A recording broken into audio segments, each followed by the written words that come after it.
Selamat pagi, salam sejahtera. Isu hangat pagi ini tiada bicara dalam talian, kes 1MDB Najib dibicarakan di mahkamah. Berita sepenuhnya.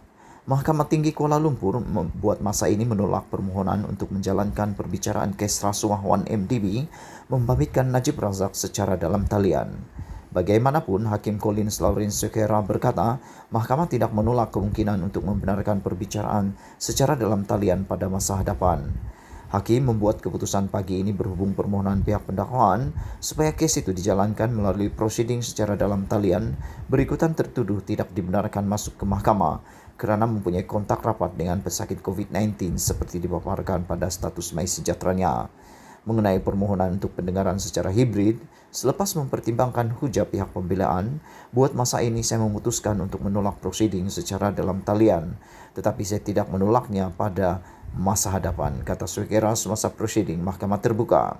Najib tidak hadir di mahkamah pagi ini kerana status aplikasi MySejahteranya masih berwarna kuning yang menunjukkan dia merupakan kontak kasual.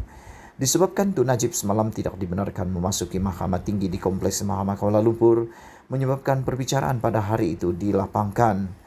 Kompleks Mahkamah Kuala Lumpur secara amnya hanya membenarkan mereka yang berisiko rendah atau berstatus biru pada MySejahtera untuk memasuki premis berkenaan. Berikutan Najib tidak dibenarkan memasuki mahkamah. Timbalan Pendakwa Raya Ahmad Akram Gabri semalam memohon mahkamah menjalankan perbicaraan secara dalam talian di mana Najib dan pasukan pembelaan boleh mengikuti prosiding melalui aplikasi Zoom dari lokasi lain manakala Sukera dan pendakwaan berada di Mahkamah Tinggi.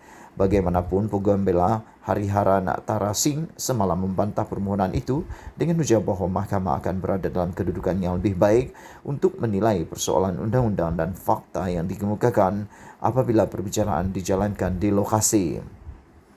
Status pada aplikasi MySejahtera Peguam Utama Najib, Muhammad Safi dan sebahagian besar peguam juga masing-masing menunjukkan mereka sebagai kontak rapat dan kontak kasual. Safi juga tidak hadir di mahkamah hari ini kerana status MySejahteranya menunjukkan dia sebagai kontak rapat pesakit COVID-19.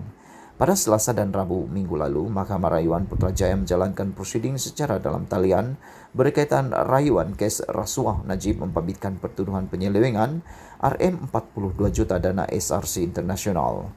Prosiding itu menyaksikan Hakim Mahkamah Rayuan dan pasukan pendakwaan hadir di Mahkamah Kehakiman, manakala Najib dan pasukan pembelaan mengikuti prosiding melalui Zoom dari lokasi lain.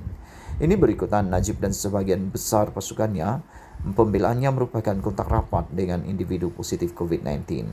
Berhubung perbicaraan di hadapan Sukera, Najib menghadapi 4 pertuduhan salah guna kuasa dan 21 pertuduhan pengubahan wang haram membabitkan RM2.28 bilion dana 1MDB. Perbicaraan ditetapkan untuk disambung semula pada Khamis minggu ini. Sekian isu hangat pagi ini. Jangan lupa tinggalkan komen anda, tekan butang subscribe dan kita jumpa lagi. Bye-bye.